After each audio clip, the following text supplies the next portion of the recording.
The foiled ISIS terrorist plot that is shaking Canada. This is so crazy. Okay. In a dramatic turn of events, Canadian authorities thwarted a chilling ISIS inspired terrorist plot poised to strike Toronto, arresting 62-year-old Ahmed Eldidi and his 26-year-old son, Mostafa, in a Richmond Hill hotel on July 28th, 2024. The details of this case are now just starting to come forth now. After a high speed, multi agency investigation, the duo was caught in what the police describe as the advanced stages of planning a devastating attack on Canada's largest city. The plot's sinister nature was revealed through a shocking video where the Eldidis wielding an axe and a machete in front of an ISIS flag detailed their violent intentions. The elder Eldidi, already notorious for a 2015 ISIS video showing him dismembering a prisoner, now faces aggravated assault charges alongside terrorism and conspiracy to commit murder.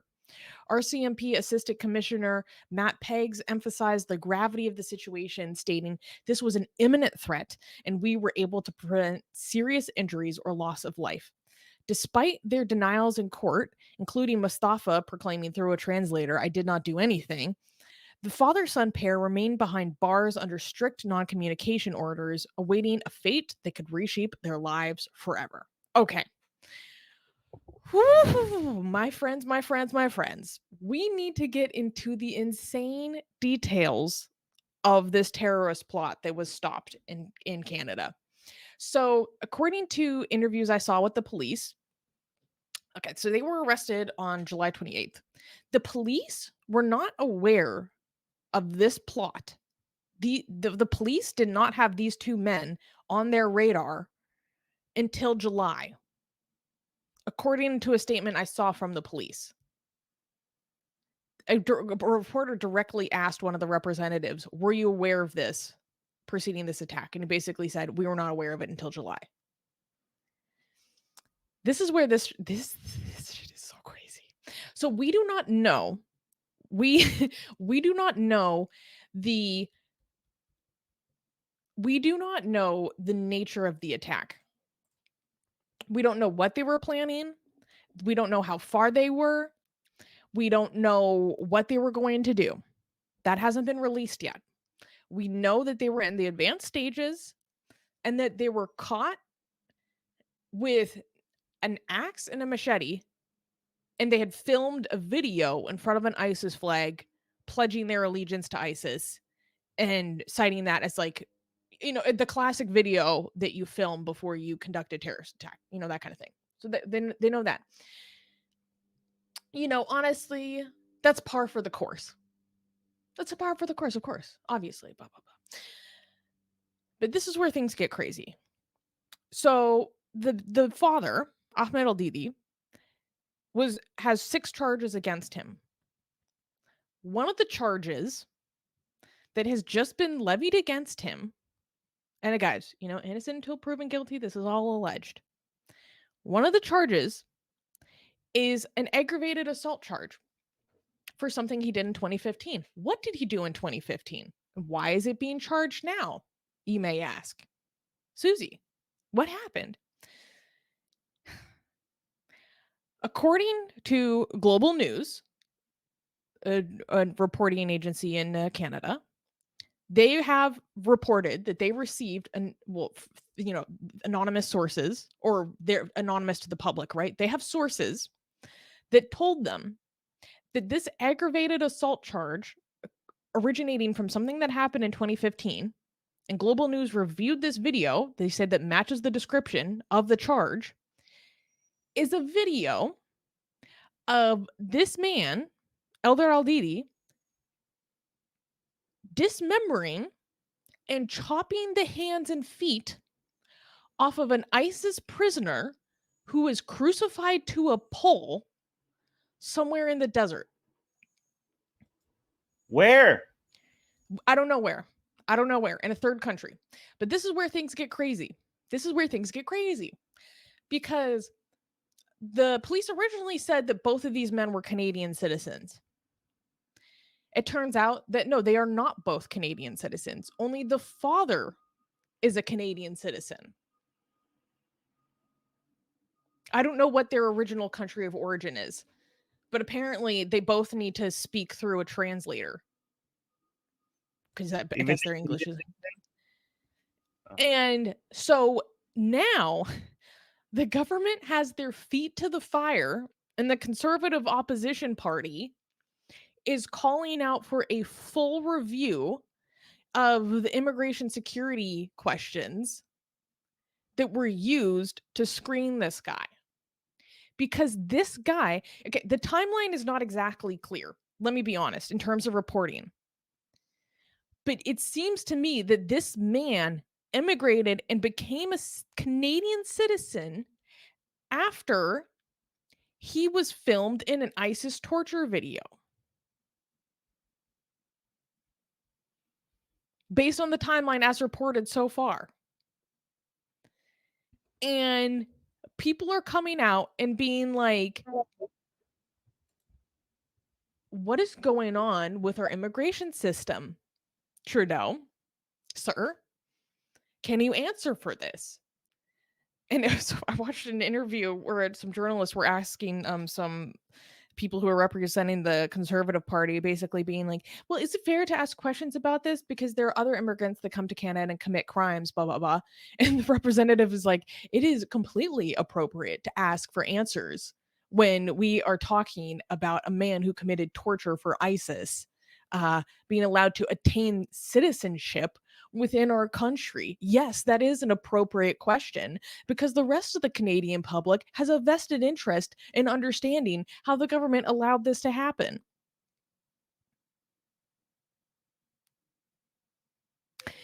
And so that's where this story gets crazy for me. Is that the, like did he was he in Canada and then left to go do this for ISIS and then return to Canada? Did he do that and then immigrate to Canada and then become a citizen and then remain in Canada for maybe as long as 10 years, 6 to 10 years before like activating and planning a mass casualty event on Canadian soil in our largest city? Like there are massive questions that are being asked right now. And so that's why I framed this story as like it's shaking Canada. Like this is very, very shocking and very concerning. But Armin, as a Canadian citizen, how do you react to this? well, I mean, I don't know how these people like they can't even speak English. How did you get your citizenship if you can't even speak proper English? When I got my Canadian citizenship, I had to show that I could speak either French and or English fluently. So how is the father who's a Canadian citizen? He needs a translator. How is he a Canadian citizen? I don't understand. I that also made no sense to me. Part of me is wondering if he's just speaking through a translator because he can. You know what I mean? Hmm. Like to try to make things difficult, essentially. Oh my god! And how did he get through this? Like, how do people with these views get through the system? I don't understand that. So By the way, that is what everyone is asking. yeah, go on. Well, when the video that I was watching about the conservatives calling out the government, the rest of the government, basically being like, "What the hell is going on here? You need to answer for this." They were like, in a time when we have seen a huge rise in terrorist threat and particularly anti-Semitic hate crimes and anti-Semitic terrorist threat, like yes, 100% on behalf of the on behalf of the Canadian citizenry, we have major questions about how this was allowed to happen, and we're demanding like a full review Mhm. because the By the way, Canadians deserve to have trust in their government. I am going to show you how this is Islamic, like cutting off hands and feet and crucifying people is completely in accordance with Islam. I will show you that. By the way, this person made me go check, like, doubt what you're saying. And then when I checked, and they're like, no, this is all correct news. Because should I ban people? Like, a thread? Who are you? So, like, it's all made up. Stop this crap. are you talking about this news? Because I just double checked everything Susanna is saying is on the news and unverified news. So I don't know what. Who are you referring? Should I ban Shred because they just come here and just say like, oh no, this is false, and it makes people wonder. Like Susanna has double checked these things before she's reporting them here. So should I ban these people who just come and say this thing without actually add anything to this? Go for it if you want. Um, If he was responding, it was talking about us, or it was responding to someone else. I don't know. yeah, it's so wild. So let me, Armin, there are certain details about this video that this man was filmed allegedly partaking in 2015. So I want to give you guys a description of this video, and Armin will immediately perk up and understand some of the significance of what happened in this video. And then Armin, I would like you to react and then explain the significance to other people who might not be familiar, but I know you're going to notice what I'm talking about. Okay. The video obtained by Global News that appears to match the one that resulted in the aggravated assault charge shows a prisoner wearing an orange jumpsuit and suspended from a pole in the desert. A man wearing a black robe and a cap bearing the ISIS logo then hacks the prisoner's limbs with a sword. His face is barely visible, but he appears to be a middle-aged man with henna tinted beard. It is unclear whether the victim was already dead when he was dismembered. The video titled Deterring Spies was published in June of 2015 by the media arm of an ISIS branch in Western Iraq, according to an expert. Wait, no. There was a more thorough description that was really important. Okay, I think this is it. Sorry, I pulled up the wrong one. Okay. Wait. The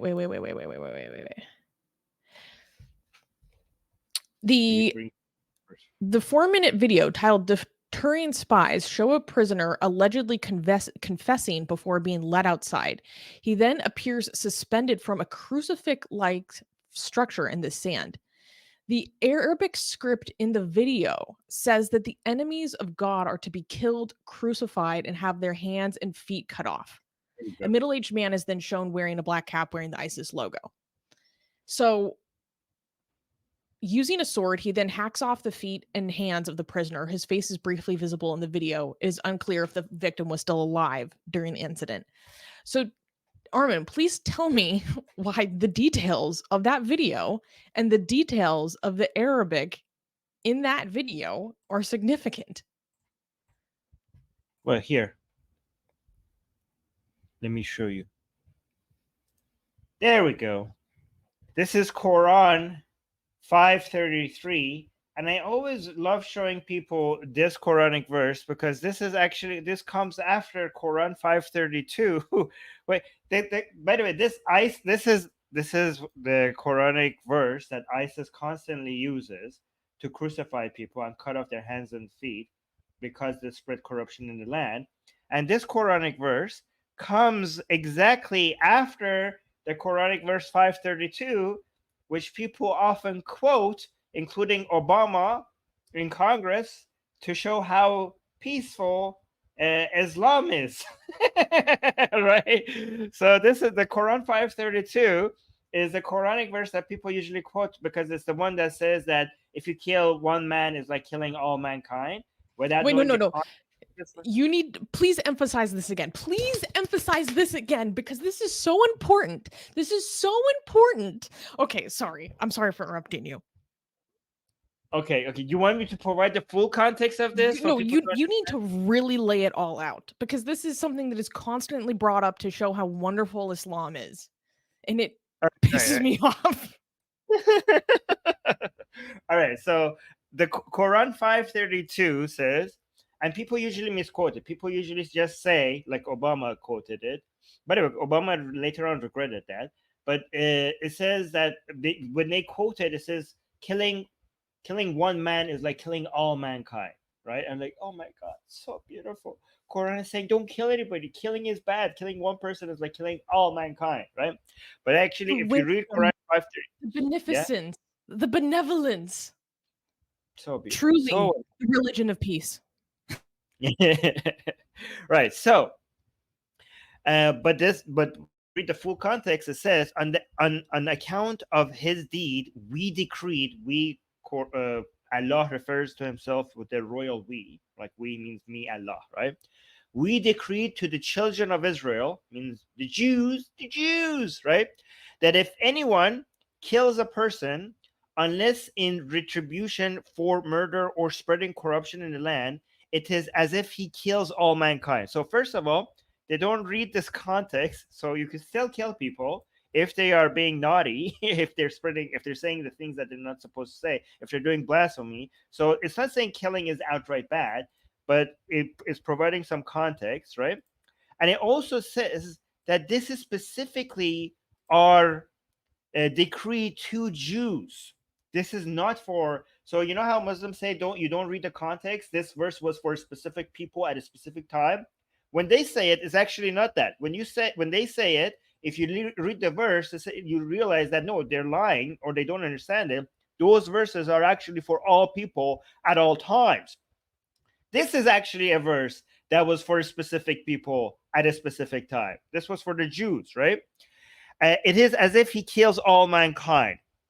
And also, they copied. Oh, here's another thing. When he says we decreed, is because the people who wrote the Quran did not understand that the Talmud is not the Torah, right? Because this part comes from the Talmud, and they misunderstood because Islam claims that the Torah is an earlier version of the Quran that the Jews changed, right? So it copies parts of the Torah as revelation of God to the Jews and copies those stories to the Quran. But when it says we decreed, it thinks this was a revelation from God to Moses, thinking that this was part of the Torah, but this actually comes from the Talmud, which nobody, including the Jews, thinks that this was a revelation. The Talmud is the rabbinic commentary on the Talmud. So the Quran actually takes the commentary of rabbis and acts like this was God's revelation. So something that is so obviously historically man-made, and even the Jews agree that this is man-made, the people who wrote the Quran misunderstood that as a revelation in the Jewish tradition, right? So it is as if we kill all mankind. Well, if anyone saves a life, it is as if he saves the lives of all mankind. By the way, the Torah has an explanation for this, which goes to Cain and Abel, but there's a context for that in the Talmud, but there's none here. So our messengers came to them with clear signs, but many of them continued to commit excesses in the land. So basically, these were some of the rules. So also, this is an anti-Jewish verse. The point of this verse is to say that Jews are murderers, and the reason why we decreed this specific verse to the Jews were because these are some murdering people that we had to specifically tell them to stop murdering, and they did not stop murdering. Like, even though we told them to stop murdering, They they keep on continued. doing the choppy choppy. Yes, yes. So basically, this is because the whole point of Islam is that God revealed the children of Abraham are the Jews and the Arabs, right? The sons of Ishmael are the Arabs, and the sons of Isaac are the Jews, right? So God was supposed to reveal His message to His chosen people, and a lot of people thought that the Jews were supposed to be the chosen people, like the Jews who are the sons of Abraham. But the whole point, God first and revealed His message to them to show everybody that they are not deserving, that the Arabs are deserving of the true revelation. So they were a test. They were like a trial and error to prove to the world that the true sons of Abraham that are supposed to are the chosen ones are the Arabs. So He revealed it all this commandment. He gave all His commandments to the Jews, and the Jews betrayed the agreements. Like, they didn't worship Him properly. They constantly complained. They constantly sinned. And then when it was completely apparent that the Jews are not deserving of being God's chosen people, then Muhammad came as a prophet, and then it was revealed that okay, it's actually the Arabs that are supposed to get the revelation. Anyways, now we go to the next verse, which is the verse that this story is about. So remember, that story was supposed to be like, oh my God, Quran is so peaceful. killing one man is like killing all mankind. So it's telling you not to kill. Well, the very next verse is telling you to kill. And this that verse was supposed to be a commandment to the Jews. Now the very next verse, this is the commandment for everybody now. This is the one that is telling you what to do. Those who wage war against God and his messenger and strive to spread corruption in the land. Okay, so it's very important for you to understand who we're talking about, right? Because it's not saying those who wage war against Muslims, right? He's saying those who spread war against God, right? So this is not a physical war. This is because a lot of people are like, oh, this is just a defense thing. But if you go actually read every tafsir and commentary by Islamic scholars, they're like, no, this is not about armed war. This verse is talking about Susanna and me, right? This is about us people. This is not people who pick up arms against Muslims. These are people who are spreading corruption and fighting against Islam, ideological war. People who speak against Islam, people who are trying to challenge Islam, right? Because you cannot basically fight God. Like, how do you fight God on a battleground, right? And again, it makes it very clear that this is about ideological war, not armed struggle, but saying who strive to spread corruption in the land. So it clarifies what it means by wage war against God and his messenger, right? Should be punished by death, crucifixion, the amputation of alternate hands and foot. They copied these from the pharaohs, by the way, or banishment from the land. A disgrace for them in this world, and then a terrible punishment in the hereafter, right? So whenever somebody quotes Quran 532 to tell you how peaceful Islam is, please remind them to read the very next verse. Just tell them to read the very next verse, right? But again, these are ISIS people copying exactly the Quranic message, the Quranic command. Yeah, so that was a little educational experience for those who are not aware of what's really going on here and how people use use oh, it's so peaceful, it's so peaceful, and then it's like, read one further and you will find out more, and we have people in the middle of some freaking desert somewhere doing this to actual humans. And then Right. apparently going to immigrate to Canada. So yeah, that needs to be figured out. So here's my concern. Okay, and this might sound a lot of people might hate what I'm saying here. Okay, when I see a story like this, I'm actually less concerned about the violence and terrorism, and it makes me concerned about something so much greater. I don't want to dismiss how significant it is for the victims of violent terror, right? But to me, that's just the tip of the iceberg. Because if somebody like this is getting through, it's a lot more. There's a lot more news coverage and attention to violence and terrorist attacks, right? But when it comes to protecting these Western liberal nation states, I am more concerned about the foundations than I am about this act of terror or that knife attack, because we can sympathetically relate to that more because we see a victim just getting knifed or somebody losing their child, and it emotionally hurts us when we see that specific, like, okay, action, the result, the victim, the cost, they're all in one picture, in one news story, right? But when a country is in decay or is progressing not as fast as it could, the significance of that cost is so much greater. And it's harder to connect the dots. Like, if a country is not progressing fast enough, that means less people being able to pay their hospital bills, less people being able to afford better food, having shorter lifespan, lesser quality of life, not being able to visit, I don't know, their father before they die. Like, there's so, and if you add, if a country is not progressing fast enough, or is in decay, the added misery of all of that, if you add that all up, is so much more significant than the victims of terrorist attacks and violent crime.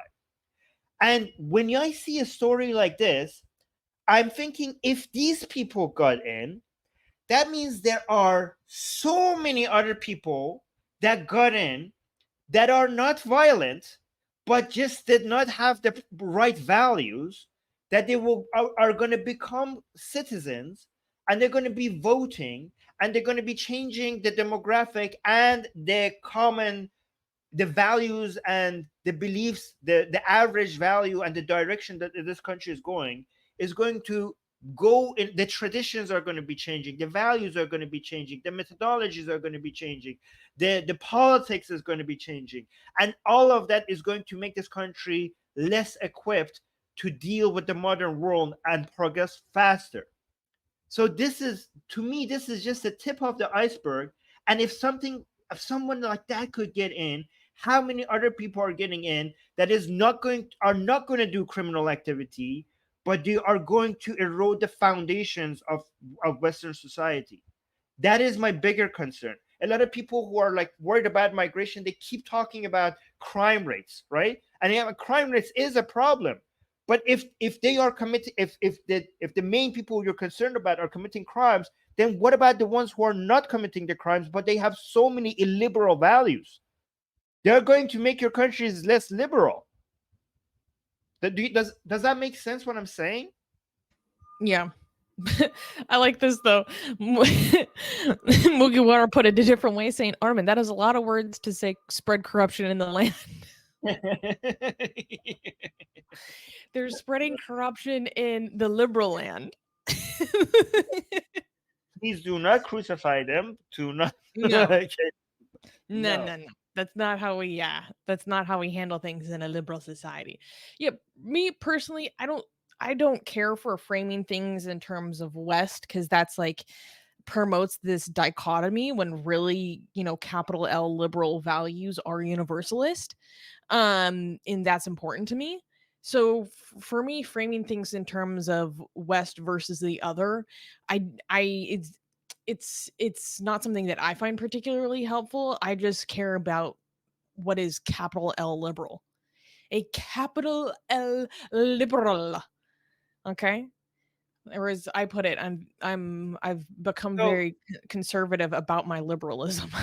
I'm a so it has, yes. So it has three names. These values that we're defending, it has three names, right? Some people call them Western values. I don't like to call them Western values because Western values include some shitty ideas and some good ideas, right? Western ideas includes Nazism and communism are also Western ideas, right? So there are certain Western ideas that are good. Not all Western ideas are good, right? So sometimes I say liberal ideas or Enlightenment values, right? But these days I'm noticing that I'm saying Western liberal values, because because if I call them liberal values, a lot of the people who are watching us think that we're talking about leftism, and we're not talking about leftism. And when you say Western, but these values work wherever you apply them. Not It's not just a Western thing. Like if you apply this in Japan, as you see Japan, South Korea, Taiwan, they have become such advanced countries because they applied these values, even though they're not Western countries, but they did origin from Western European countries. So saying Western liberal, maybe it's giving credit to their origins. But again, the problem with calling them Western liberal is a lot of people at other countries might not adopt them because you're saying they're Western. So calling them Enlightenment value, and if you call the problem with Western is that it won't become universal. It has a harder time becoming universal if you keep calling it Western. But at the same time, if you call it Western, then Western people might defend it more because they feel like ownership over it, right? So maybe if I'm talking to Iranians, I'm not going to call them Western values, so that because it will work in Iran as well. But if I'm talking to Westerners, I will call it Western. They're like, yeah, this is our all values because I want them to feel ownership over it to try to protect it so that they don't lose it. But yeah, I don't know. It depends on enlightenment. Enlightenment values doesn't have the problem of calling it liberal, so a lot of people don't associate that with leftism. If I call it enlightenment values, it doesn't have the problem of calling it Western values because it has more potential of making it universal. And also Western doesn't make any sense because Western values also have some bad ideas. The problem with Enlightenment values is that people cannot relate to that. Like people, it's a little bit more foreign. Like, what the hell are we talking about, right? Western values, people know what we're talking about. I Liberal actually values make think Western values is less specific, personally, less. Yeah. What about Western liberal values? Like, I merge them together. Western liberal values. as opposed to Eastern liberal values. As You know what as I a mean? No, I mean, as in the sense that Western, not that they are supposed to only be for the West, as a just to give credit for where the origins, because the origins is Western European countries, just to mention where they came from. I mean, Yeah, we I mean, maybe that's important to some people. It's not personally important to me. yeah. Anyway, guys, let me know which one of these names you prefer. We call these values I Western just liberal call myself values, a big old capital L liberal. liberal. Yeah. Then we Loser. if you want to call them liberal values, then we have to tell people that this is not leftism, right? That's why some people say classical liberal. Should we say classical liberal? I don't know. We'll see. No, But because what do you guys? I wanna restore what is actually liberalism. Okay. Let's call it Yep. big Liberal. L liberalism. Big L liberals. Okay, Big sure. L Yeah. liberalism, man. And if people think that we're talking about some, what in the United States we frame as progressive or what is actually like socialist or communist. Like I was watching a video and people were calling out Hassan Piker for saying some really dismissive stuff to black people, like basically telling them what they should think to be racist, and the black people are like, no, I don't find that racist, I don't find it offensive, but he was telling them that they should, and they were calling Hassan a liberal, and they're like, oh, see, this shows the racism of liberals. I'm like, Hassan hates liberals. Like he's not a liberal. So it's more like clarification than anything. I don't think we need a new word. I think we need to teach people what it actually means and who is Funny how just a both right commie leaning. bastard. It's so funny how both right leaning people and left leaning people use liberal as an insult. Like the best ideas Yeah, that have made the world such a greater place, but everybody's using it as an insult. lifted millions of people out of poverty, and this is the thanks I get. There was one more point I wanted to make before we go to the super chats and some stuff in the live chat, which is basically one thing I was thinking about when I was researching this news story is how it really hit me, and maybe I'm just speaking for myself, how, in a sense, normalized this is. And maybe it's because of my age and when I grew up. Like when 9/11 happened, I remember it, but I was a little girl, right? So the vast majority of my life has been growing up as an American in a post 9/11 America, which is a very specific America. It has a very specific flavor. And that America throughout my life, it's just become basically passe that there are planned or completed Islamic mass casualty terrorist attacks. To the point that what really hit me when I was reading this is that there are so many that happen or are stopped and make the news on an annual basis that I actually only talk on this show about a handful of them. Because I'm like, oh, we can't talk about this every time it happens. It'll get boring. Like, that's the level of the frequency of this violence that it's not even worth covering. The ISIS attacks that happen in Africa, like, barely make the front page and have a way bigger body count than what's happening outside of Africa nowadays. And I was just like, when was this accepted as normal? When was this just accepted and expected? Because when I hear about these planned attacks or attacks actually happening, like all the time, partially because I try to keep up to date with these kinds of news. And like it's just accepted. That's insane to me. And again, I don't know how much of this is just like for my generation, but it's almost as if I have to remind myself that this is not just a fact of the world. I Am I making sense? Yeah, it's just been normalized. It's just a matter of fact. And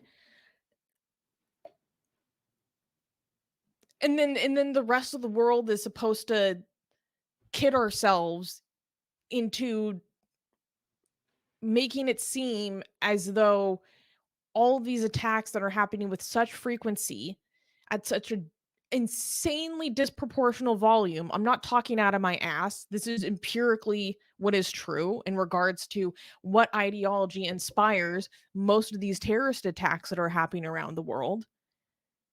And we're all supposed to pretend that they have nothing to do with a religion that people are explicitly citing as their source of inspiration for doing this violence as they're doing it. And none of us are supposed to believe that they're somehow connected. I don't know. Sometimes, because I've been involved in this space for like so many years now, and I have to wake myself up into how crazy that actually is. Like, in case in point, when I was thinking about this, I thought about how Ion Hercieli opens her book Heretic, and I just want to read this little passage because it really sticks with me. So the book starts with saying, on blank, a group of blank, heavily armed, black clad men burst into a blank in blank, opening fire and killing a total of blank people. The attackers were filmed shouting Allahu Akbar. Speaking at a press conference, President Blank said, "We condemn this criminal act by extremists. Their attempt to justify their violent actions in the name of a religion of peace will not, however, succeed. We also condemn with equal force those who use this atrocity as a pretext for Islamophobic hate crimes." And basically, what she's saying is she's making the point that you can use that blank, that fill in the blanks text to talk about attacks that are happening constantly throughout the year, throughout countries, throughout the world, over and over and over and over again. Like it almost becomes there's a word for this. It becomes a stereotype, just a matter of life. It just rinse and repeat, rinse and repeat. We can just it happens with such frequency that we can just fill in the blanks for whenever it happens next. And yeah, and then later she goes on to say, for more than 13 years now, I have been making a simple argument in response to such acts of terrorism. My argument is that it is foolish to insist, as our leaders habitually do so, that the violent acts of radical Islamists can be divorced from the religious ideals that inspire them. Let me make my point in the simplest terms: Islam is not a religion of peace. And so I was just thinking about how insane it is that this happens with such frequency that we have, at least me, have become accustomed to it being a matter of a fact of life, par for the course, that it is how my country must conduct itself, that we must establish a security state to be able to ensure that these kinds of things don't happen domestically or abroad, while not acknowledging that there seems to be a common thread, that the vast majority of terrorist attacks happen for the sake of this idea, this religion, and year after year after year, we're not still not talking about what that commonality is. People who do are still cast out and become persona non grata. I feel like since October 7th, like there's kind of been a reawakening of the public to a certain extent. Like you've kind of seen this mass response of everyday people kind of waking up and asking questions of like, how did this happen? How did we get to a point where now there's like people praising Hamas in the thousands on our city streets? Like people kind of woke up and suddenly realized that this is an issue of concern, and now they're turning around and asking like, wait, how did we get to this point? And meanwhile, there's like thinkers and ex-Muslims and intellectuals who have been literally talking about this for decades now. With or the riots in the UK. There have been intellectuals talking about how this is destined to happen for decades now. And instead, the whole time, people pointed at them and tarred them with saying the fact that you're talking about this concern is going to lead it to occur, which is so wildly unfair.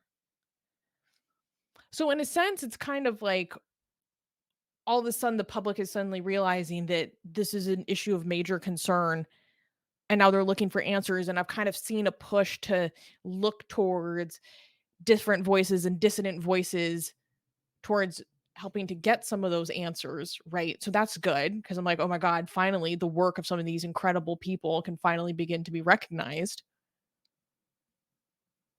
But at the same it just like why did it take this much?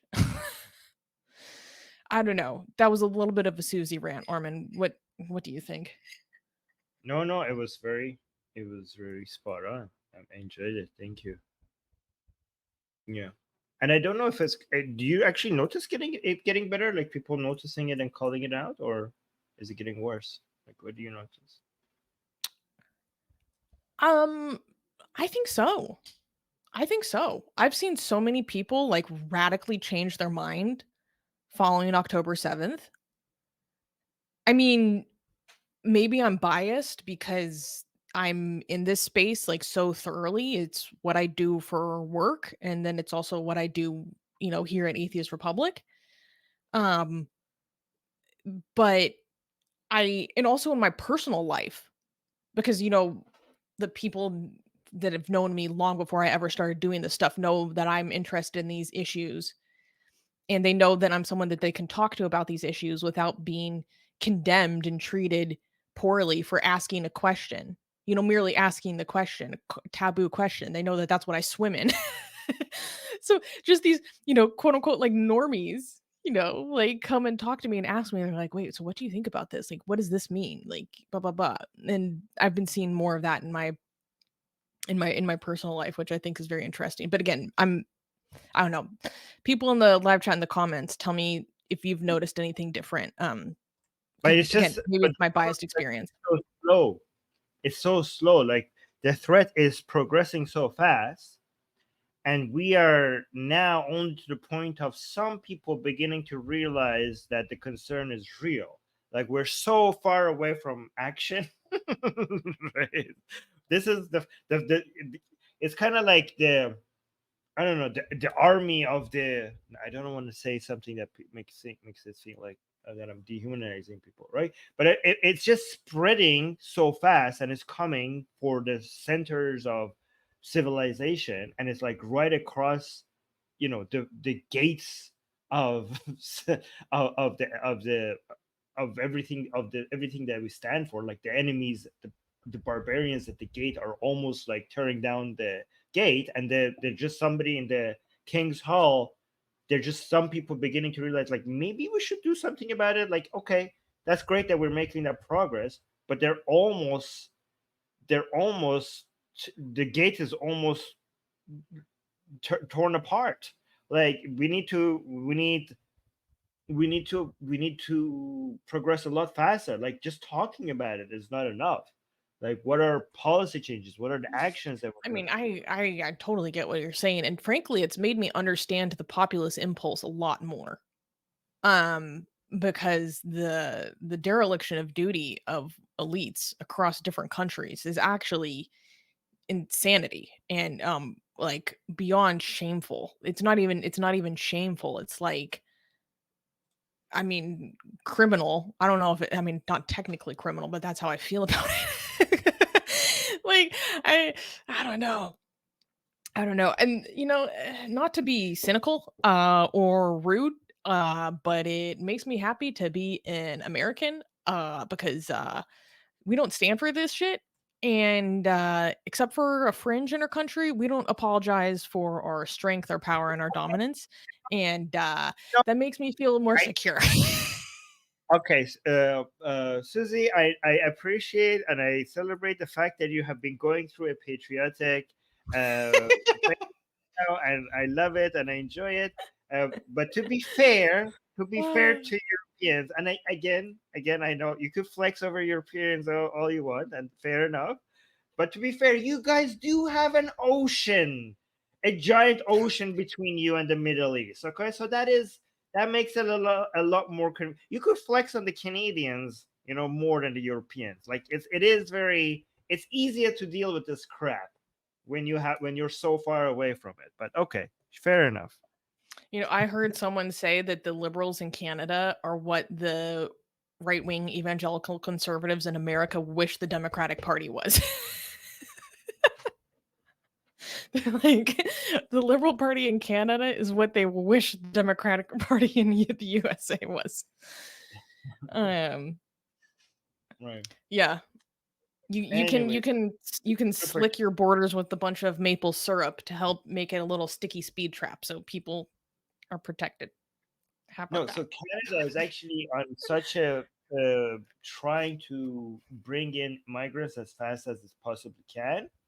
And again, I wouldn't be against that if they weren't so on the lack of care and filtering process. Like you could bring immigrants if the process was just a lot more strict. That again, we're not against migration, but Canada is just in such a hurry to bring migrants that there's so many uh, weirdos who are making it in. Like bring migrants, just be very picky about it. Like be very. You could afford to be picky about it. Be picky about it. Anyways, I'm not gonna write about that. Anyways, we Anyways, should do. yeah, let's go through the comments and super chats. Um, Tread is super butthurt saying, Susanna, what about Bangladeshi Hindus? Are they not human beings? It's all made up. Stop this crap. Tread, I don't know what your freaking problem is. We did literally talk about this. Yes, we had an entire stream about this. I don't know what this guy is upset about. Butthurt is hilarious. And Susanna Arthur is asking, what is the just says, Canadian Secret Service "Why? called? Oh, go ahead.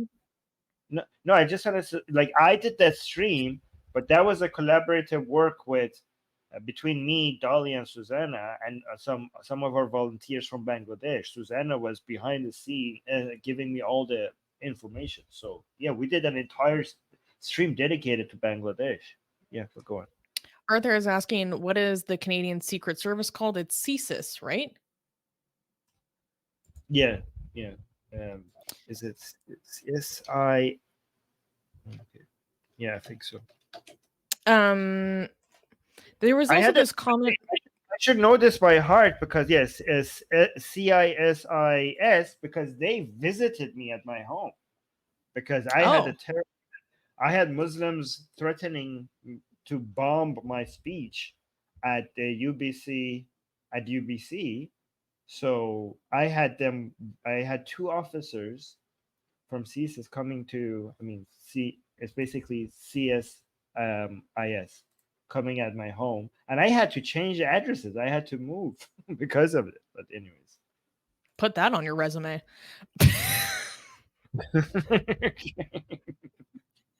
Have you had CSIS at your front door? 'Cause I have. Okay.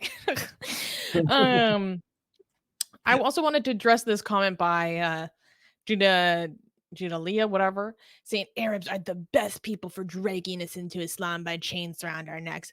I just wanted to highlight this and call it out and say that we don't appreciate anti-Arab racism on this channel. There's no need to generalize Arabs. This is not true. Also, throughout history, let us be entirely clear in attributing the cutting edge of Islamic criticism to Arabs across the world.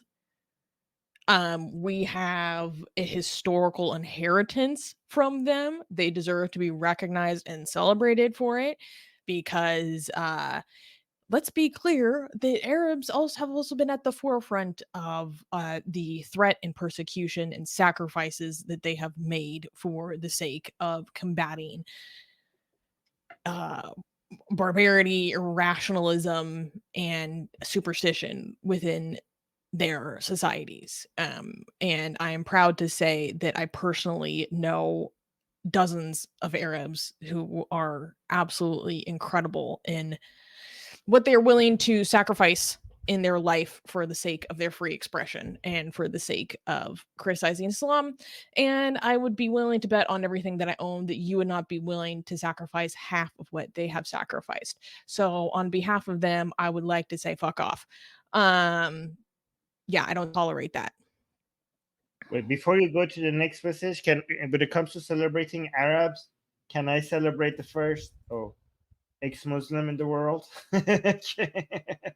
Abdullah ibn Sa'd ibn Abi Sarh, I think, right? So this is the first ex-Muslim living at the time of Muhammad himself. The first ex-Muslim in the world became ex-Muslim while Muhammad was still alive. Right. So it says, according to historians, he was the main scribe for Prophet. After noticing linguistic errors in the revelations, by the way, this is according to Muslim themselves. Okay, so this is according to their own history. So after noticing linguistic errors in the revelations, and the Prophet making changes as per his own suggestions, he was like, you know what, this would be phrased better like this. And Muhammad, like, okay, write it like that, right? He escaped from Medina to Mecca. He exposed the Quran as fabrication and not from any god. Then the Prophet ordered his killing in retaliation. It was the first apostate murder in Islam. So the first ex-Muslim in Islam was also the first apostate who was murdered because of his apostasy for Islam. So he was an Arab, and we celebrate him as the first ex-Muslim in history. Yeah. And all of the Arab ex Muslims in our community, of which there are a ridiculous amount. Okay, so now let's go to the super chats we got. Our Godfather. Our Godfather. Um, Metaphysical Lobster gave a super chat saying, "Can you, confronting the archetypal hero within the metaphysical substrate, balance chaos and order to uncover meaning and transcend suffering toward God?" Okay, you sound like someone that watched one Jordan Peterson lecture one time and now think that you are some intellectual I think titan. I think he's joking because look, Okay, I hope, yeah. he has lobsters as his profile too. So that's a Jordan. He's making fun Yeah. of Jordan. Okay. So thank you for the super chat. Um Forrest gave us £2, excuse me, $2 Canadian, just with a little crucifix in it. Thank you for sending your money to the godless. Sid gave a super chat saying Khalistanis have been infiltrating Canada for long, but they don't attack the West, so they are accepted. No wonder these jihadists use the same tactics to immigrate. Canada needs to revisit its asylum laws. I would agree, but Khalistanis have attacked the West. I mean, as a Canadian, Sid, I think you know that the worst terrorist attack in Canadian history was the Khalistanis.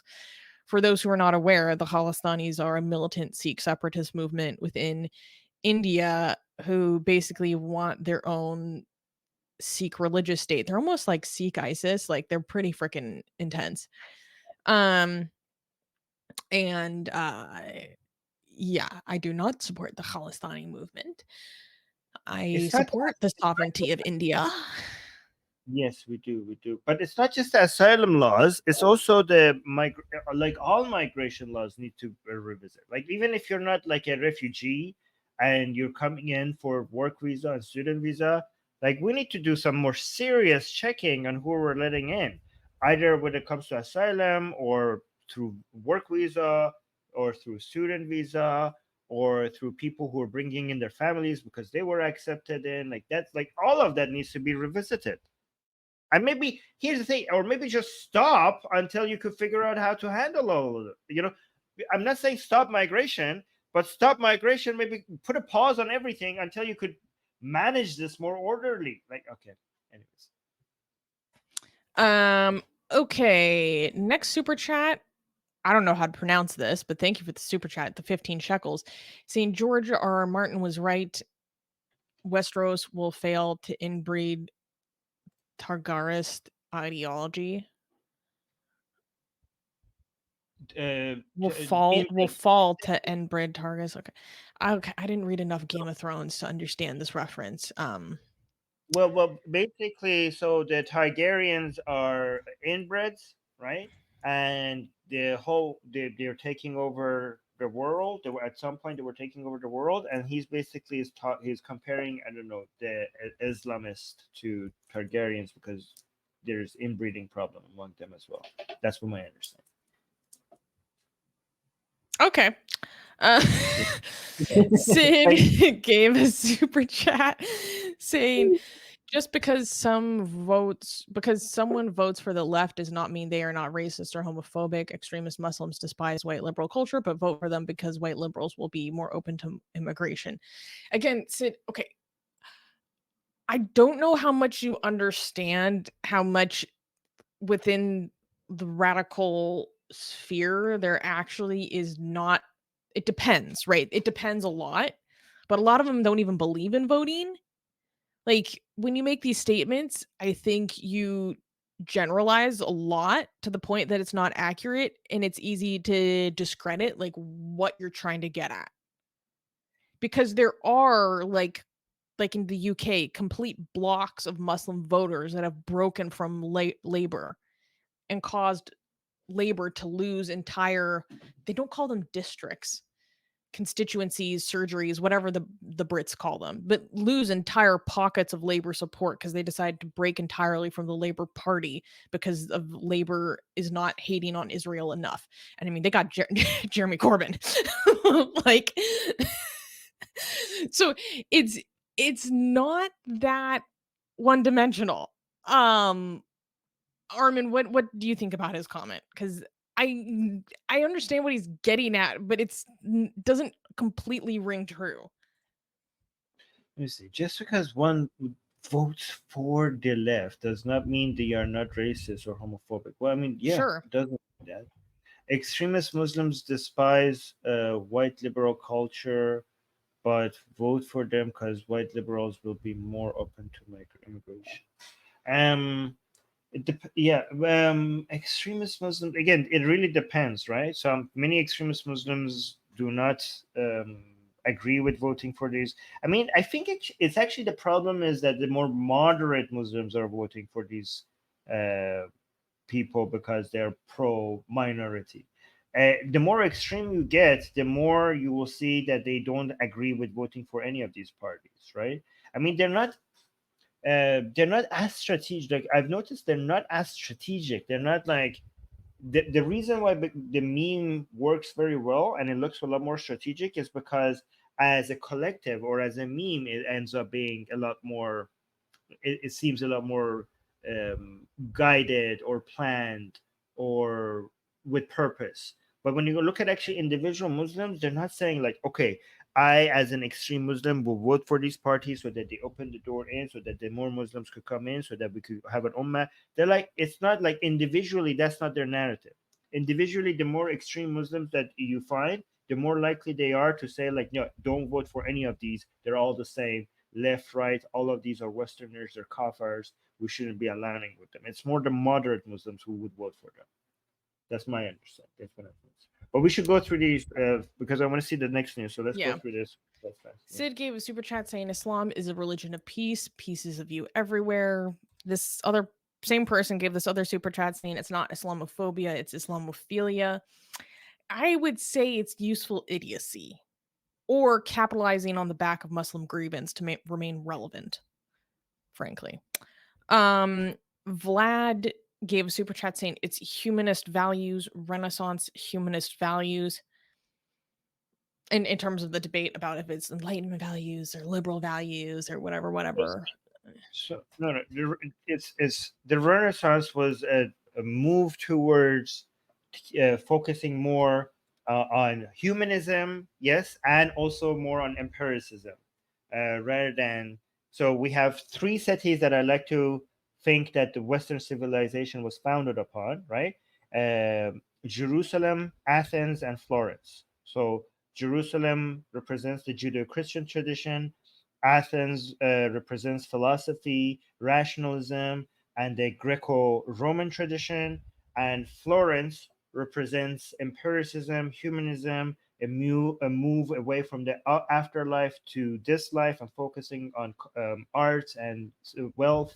But then all of this mixed together resulted in enlightenment, in the age of enlightenment, a couple of centuries, like the 18th century, which basically brought all of this together and actually turned it into a philosophy or a set of values that were very in a very detailed and nuanced way, organized and brought together to build something.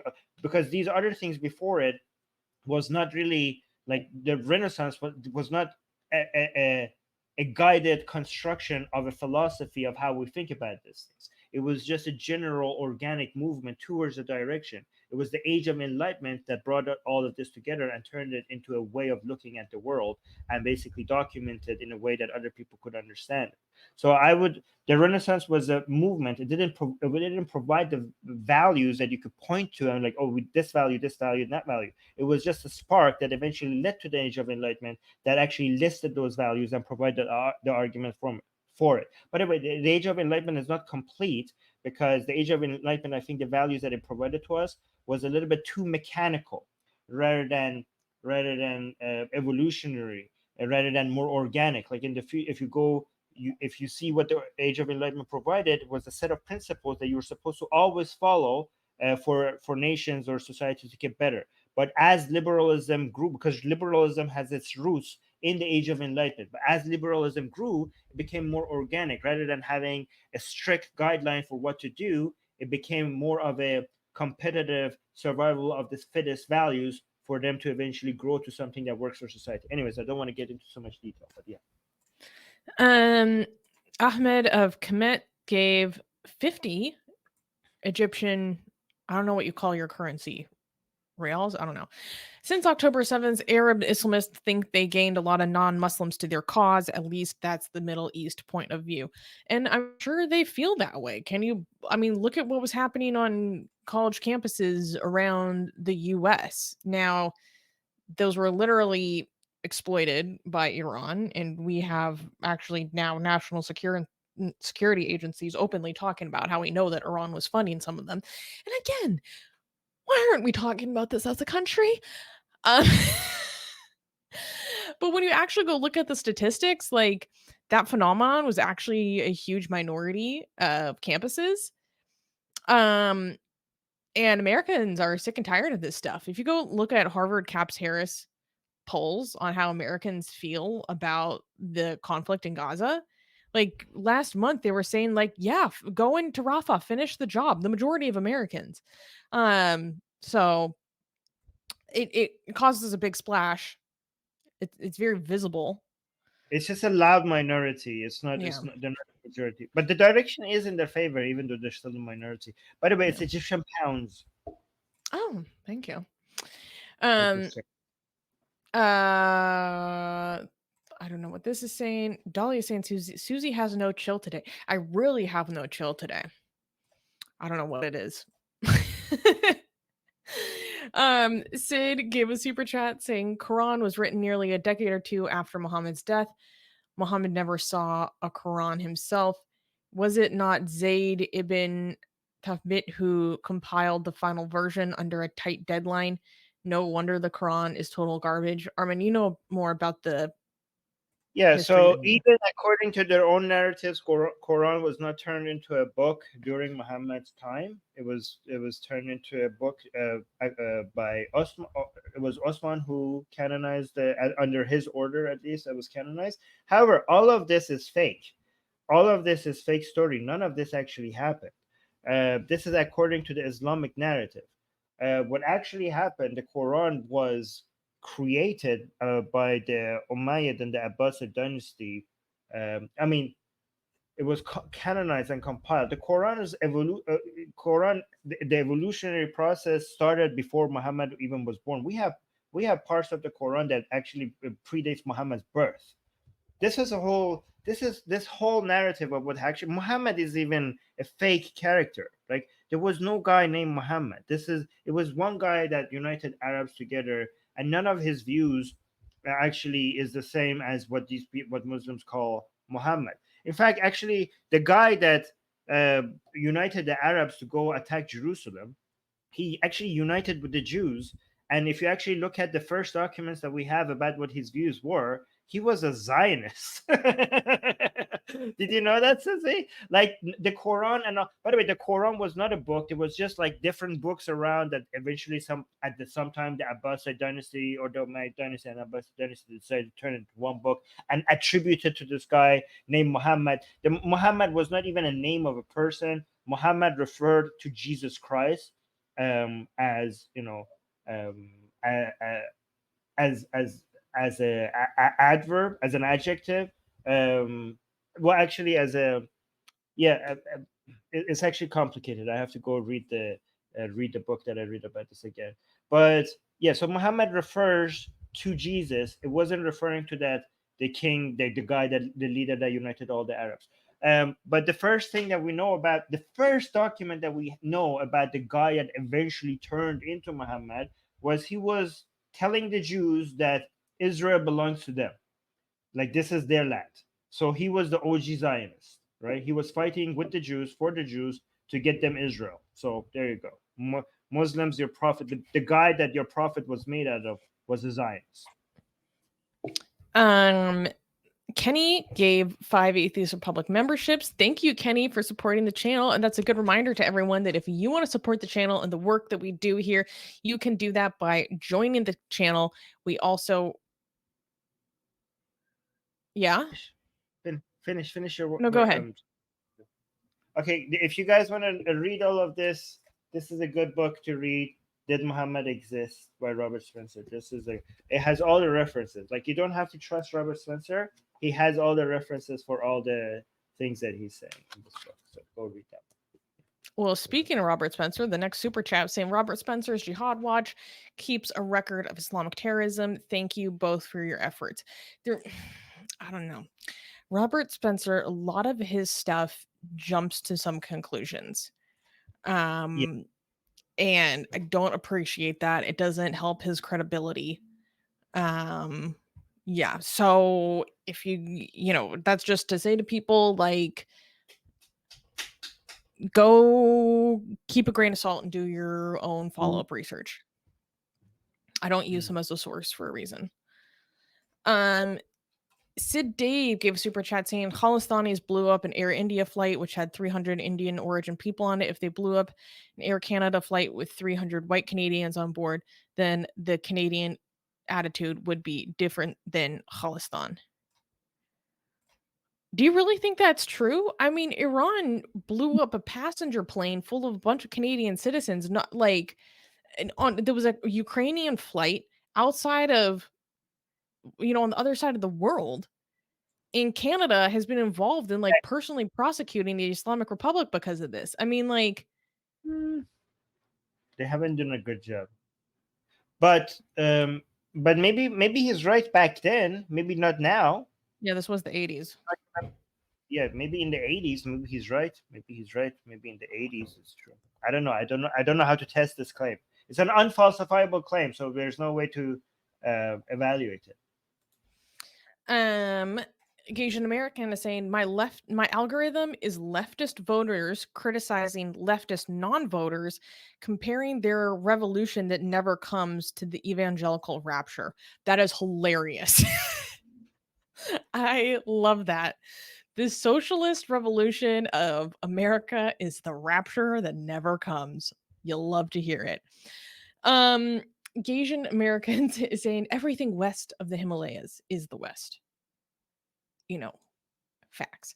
I mean, This is why I don't like to use the term. It's so diffuse. yeah, it refers to certain ideas, not a certain geography. Because we call Australia Western. Yeah, I just don't find it useful. It's like everyone operationalizes that term differently. So I'm just gonna talk about big L liberalism. AJ gave a super chat just saying hello, Armin and Susanna. Well, hello, AJ. Thank you. Yeah. Erican gave a super chat saying Arminists and Susannists unite. Thank you.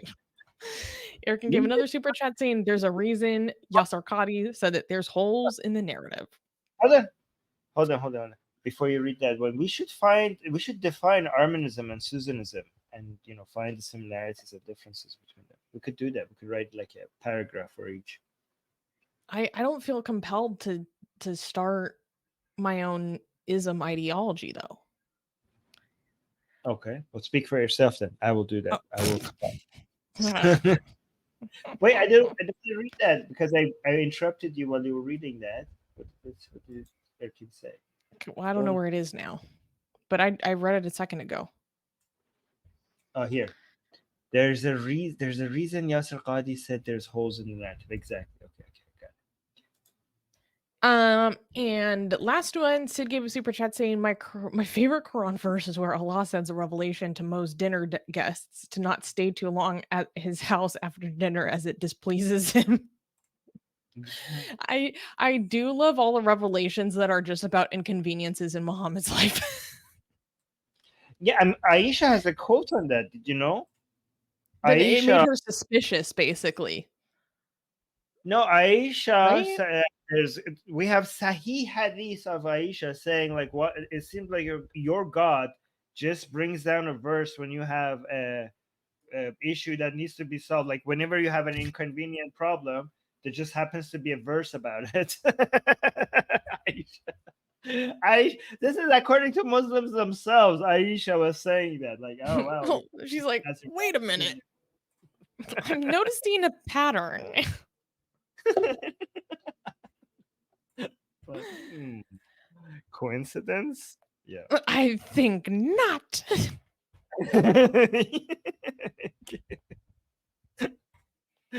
Oh my god. So let's go to the next news. Right. By the way, I think Aisha, this is the reason why after Muhammad died, okay, if these stories, like, let's imagine these stories are true, okay? But in my world, the way I like to imagine it, we have so many hadiths of Aisha about Muhammad, right? Mm-hmm. That Muhammad said this, Muhammad said that, and sometimes they contradict each other, and Aisha was confronted about that, right? And I think Aisha learned from Muhammad. So Aisha, when Muhammad died, Aisha was 18 years old, and Aisha became a major source of hadith. And she was just making it up as she go, because she was like the favorite wife of Muhammad. So she kept on saying, well, Muhammad said this, Muhammad said that. So everybody like, okay, I guess Muhammad said that. And you're like, okay, if Muhammad could bring down verses from God to say that people should do this to make life more convenient for himself, well, now that Muhammad is dead, I could do the same by just bringing up hadith. Every time I want people to follow a new ruling, I would just attribute a hadith to Muhammad. So she was leading the ummah by just making up hadith, which is fine. Interesting. Do you know who makes the most amazing, gorgeous, and other adjectives that I can't use here on YouTube, blasphemous art ever? We do! And for some reason, we are giving it away for free. Download them now using the link in the description before we change our mind.